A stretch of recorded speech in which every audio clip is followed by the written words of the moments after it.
Il y a des histoires qui ne s'écrivent pas seulement avec de l'encre, mais avec des larmes, du sang et de l'amour. Celle que vous allez entendre aujourd'hui vient d'une terre blessée, mais porte une lumière qui ne s'éteint jamais. Il était une fois, dans une terre blessée par la guerre, deux petits frères qui ne se quittaient jamais. L'aîné s'appelait Kabanga, le plus jeune Mutoni. On disait dans le village que Kabanga avait des bras fragiles, mais un cœur plus solide que le fer. Quant à Mutoni, il avait toujours un sourire qui éclairait la nuit, comme la lune éclaire les cases endormies. Un jour, la guerre entra dans leur village. Le tonnerre des fusils remplaça le chant des oiseaux, et la poussière recouvrit les chemins de sang. Les hommes criaient, les femmes pleuraient, et les enfants cherchaient à se cacher. Dans ce chaos, Mutoni tomba, frappé par la cruauté des hommes.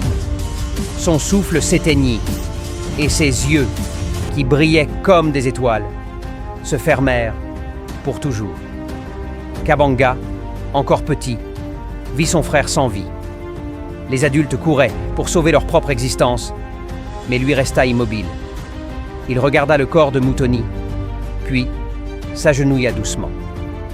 Avec des gestes d'une tendresse infinie, il souleva son frère sur son dos.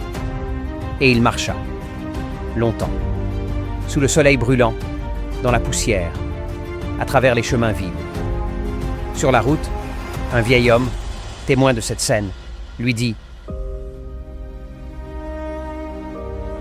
Petit, ton fardeau est trop lourd pour toi. Pose-le donc, repose-toi. » Alors Kabanga répondit d'une voix claire comme une eau de source. « Ce n'est pas un fardeau, c'est mon frère. » Et il continua son chemin, pas après pas, avec la force de l'amour qui ne connaît ni la fatigue, ni la peur, ni la mort.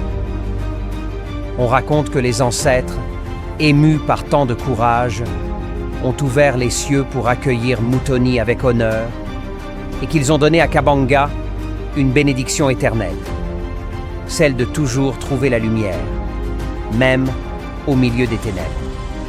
Depuis ce jour, dans ce pays, les anciens murmurent aux enfants « N'oubliez jamais, le véritable poids du monde n'écrase pas celui qui porte son frère avec amour.